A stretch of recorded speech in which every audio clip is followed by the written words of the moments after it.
Hello. അപ്പോൾ സൂര്യയുടെ ഏറ്റവും ഒടുവിൽ റിലീസായ റെട്രോ, സന്തോഷ് നാരായണൻ്റെ മ്യൂസിക്കിൽ കാർത്തിക് സുബ്രാജ് ഡയറക്ടർ ചെയ്ത പടം റെട്രോ. ഈ പടത്തിൻ്റെ റിവ്യൂ, OTT റിവ്യൂ കണ്ടു. നമ്മൾ നെറ്റ്ഫ്ലിക്സിൽ അവൈലബിൾ ആണ്, കണ്ടു. അപ്പോൾ എനിക്ക് തോന്നിയൊരു കാര്യം എന്ന് വെച്ച് കഴിഞ്ഞാൽ, ഫസ്റ്റ് തന്നെ എൻ്റെ ഒരു ഒപ്പീനിയനിൽ ഇതിൻ്റെ വെർഡിക്റ്റ് ഞാൻ പറയാം. ഇതൊരു ആവറേജ് പടമാണ്, ഒരു ആവറേജ് എൻ്റർടൈൻമെൻറ്റ് പടമാണ്. പക്ഷേ ഇതിൻ്റെ റിലീസിങ് സമയത്ത് ഒരുപാട് നെഗറ്റീവ് കമൻറ്റുകൾ വരികയും, നമ്മുടെ കേരളത്തിൽ അങ്ങനെ യാതൊരുവിധ എന്താ പറയുക, പറയത്തക്ക രീതിയിലുള്ള കളക്ഷൻസ് ഈ പടത്തിന് ഉണ്ടായില്ല. നെഗറ്റീവ് ഒരു സ്പ്രെഡ് പരന്നതാണ് മെയിൻ റീസൺ എന്ന് പറയുന്നത്. പക്ഷെ ഈ പടം OTTയിൽ കണ്ടപ്പോൾ എനിക്ക് തോന്നിയൊരു കാര്യം, ഇതിന് അത്തരത്തിലുള്ളൊരു നെഗറ്റീവ് പബ്ലിസിറ്റി കൊടുക്കേണ്ട ഒരു കാര്യം ഉണ്ടായിരുന്നില്ല എന്ന് തോന്നുന്നു. ഫസ്റ്റ് ഓഫ് ഓൾ, നമ്മൾ ഈ പടത്തെ അപ്രോച്ച് ചെയ്യേണ്ട രീതി എന്ന് എനിക്ക് തോന്നുന്നു മലയാളികൾ ഇതിനെ അപ്രോച്ച് ചെയ്ത രീതി ഡിഫറെൻ്റ് ആയിപ്പോയി ഇതിരിക്കണം. കാരണം എല്ലാവരും ഇതൊരു മാസ് ഗാങ്സ്റ്റർ ഡ്രാമ പ്രതീക്ഷിച്ചു പോയ സ്ഥലത്ത് കാർത്തിക് സുബ്രാജിന്റെ സ്ഥിരം ഏരിയ ഉണ്ടല്ലോ, ഒരു പൊളിറ്റിക്കൽ രീതിയിലാണ് ഈ കോണ്ടന്റ് ആൾ എടുത്തിരിക്കുന്നത്. നമ്മൾ ഇതിനു മുന്നേ ഇറങ്ങിയ ജിഗർദണ്ഡ, XX ആയാലും ആ ഒരു പാറ്റേണിൽ തന്നെയാണ് റെട്രോയും ആൾ എക്സിക്യൂട്ട് ചെയ്തിരിക്കുന്നത്. ഒരു സോഷ്യോ പൊളിറ്റിക്കായിട്ടുള്ള കാര്യം പറഞ്ഞിട്ടാണ് ആള് ഇതിൽ എക്സിക്യൂട്ട് ചെയ്യുന്നത്. അതുപോലെ പുരാണങ്ങളൊക്കെ എടുത്തിട്ട് അതിൻ്റെ ഒരു റെഫറൻസിലൊക്കെയാണ് ഈ പടങ്ങൾ ചെയ്തിരിക്കുന്നത്.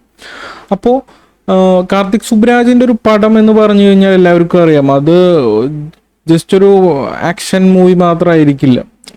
ആളുടെ ഒരു കരിയറിൽ വ്യത്യസ്തമായിട്ട് ചെയ്തിരിക്കുന്നത് എനിക്ക് തോന്നുന്നു ഇത് മാത്രമാണ്, പേട്ട മാത്രമാണ്. അതൊരു രജനീകാന്ത് ഒരു ഫാൻ ബോയ് ട്രീറ്റ്മെന്റ് ആയതുകൊണ്ട് രജനീകാന്തിന്റെ സ്റ്റൈലിൽ എടുത്തതായിരിക്കാം. ബാക്കി പുള്ളിയുടെ എല്ലാ പടത്തിന്റെ പ്രോസസ്സ് എടുത്തു കഴിഞ്ഞാലും നമുക്ക് മനസ്സിലാവും പുള്ളിക്ക് ഒരു ക്ലാസ് ആയിരിക്കും പുള്ളി ചെയ്യുന്നത്. എല്ലാം മഹാനായാലും ഒക്കെ പുള്ളിയുടെ ഒരു മേക്കിംഗ് സ്റ്റൈലുണ്ട്. ആ രീതിയിൽ ആ പടത്തിനെ അപ്രോച്ച് ചെയ്തിരുന്നെങ്കിൽ ഒരു പക്ഷേ ഇതിൽ കൂടുതൽ കേരളത്തിൽ നിന്നൊക്കെ അതിനൊരു അപ്രിസിയേഷൻ കിട്ടേണ്ടതായിരുന്നു. പക്ഷേ എന്തുകൊണ്ടോ എക്സ്പെക്ടേഷൻ ചെയ്തത്ര വരാത്തത് കൊണ്ടായിരിക്കണം ഇത് റിലീസിങ് സമയത്ത് ബിലോ ആവറേജ് ആണെന്ന് ഒരു മൗത്ത് പബ്ലിസിറ്റി വരികയും കൂടുതൽ ആളുകൾ തിയേറ്ററിലേക്ക് പോകാതിരിക്കുകയും ചെയ്തു. പക്ഷേ എന്നെ സംബന്ധിച്ചിടത്തോളം എൻ്റെ പേഴ്സണൽ ഒപ്പീനിയനിൽ പടം ആവറേജ് അനുഭവമാണ് എനിക്ക് തന്നതെങ്കിലും പടം ഈ നെഗറ്റീവ് പബ്ലിസിറ്റി ചെയ്തത്രയും പടം ഒരു മോശം അനുഭവം എനിക്ക് തന്നില്ല. അത് ഇതിൽ എടുത്തു പറയേണ്ടത് സൂര്യയുടെ പെർഫോമൻസ്. ആസ് എ പെർഫോമർ സൂര്യ ഗംഭീരമായിട്ട് ചെയ്തിട്ടുണ്ട്. നടിപ്പിൻ നായകൻ എന്നൊക്കെ പറയുന്ന ആ ഒരു ടാഗിനോട് 100% ആ പുള്ളി ഒരു ഇൻപുട്ട് തന്ന ഒരു സംഭവമാണ്. നമ്മൾ കഴിഞ്ഞ കങ്കോ പോലൊന്നുമല്ല, ഇതില് അദ്ദേഹം ആ ഒരു ക്യാരക്ടർ പടത്തിലുടനീളം മെയിൻറ്റെയിൻ ചെയ്യുന്നുണ്ട്.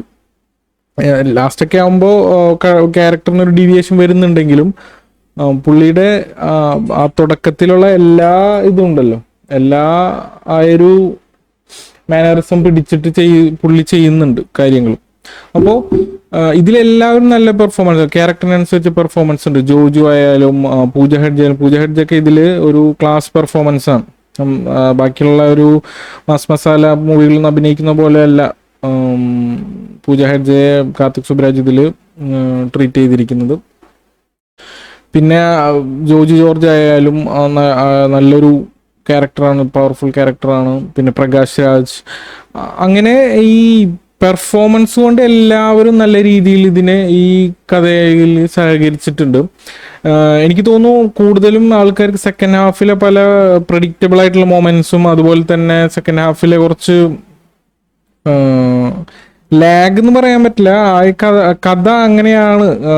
കഥ കുറച്ച് ലാഗ് അവിടെ ഡിമാൻഡ് ചെയ്യുന്നുണ്ട്. അതൊക്കെ ആവണം ആൾക്കാർക്ക് കൂടുതലും ഇതിനെ എന്താ പറയാ ഒരു മോശാനുഭവമായിട്ട് തോന്നാൻ കാരണം തിയേറ്ററിക്കലി. അപ്പോൾ എൻ്റെ അഭിപ്രായത്തിൽ റെട്രോ ഒരു നമുക്ക് കാണാൻ പറ്റിയ ഒരു നല്ല പടം തന്നെ. നല്ലൊരു കാർത്തിക് സുബ്രാജിന്റെ മേക്കിംഗ് സ്റ്റൈലിൽ സൂര്യയുടെ നല്ലൊരു പെർഫോമൻസിൽ നമുക്ക് കാണാൻ പറ്റിയ ഒരു പടം തന്നെയാണ് റെട്രോ. എൻ്റെ അഭിപ്രായത്തിൽ നിങ്ങൾ നെറ്റ്ഫ്ലിക്സിൽ കാണുക. ഇതൊരു ഡിഫറെൻ്റ് അനുഭവമാണ് ഈ പടം. നമുക്ക് ആൻഡമാനിലൊക്കെയാണ് ലൊക്കേഷൻ വരുന്നത്. പടം സ്ലോ പേസിലാണ് പോകുന്നതെങ്കിലും നല്ലൊരു സിനിമാറ്റിക് എക്സ്പീരിയൻസ് നമുക്ക് തരുന്നുണ്ട്. അപ്പോൾ എല്ലാവരും കാണുക. കണ്ട് നിങ്ങളുടെ അഭിപ്രായങ്ങൾ കമൻറ്റ് ചെയ്യുക. കണ്ടവരും അതിൻ്റെ അഭിപ്രായങ്ങൾ കമൻറ്റ് ചെയ്യുക. ബൈ.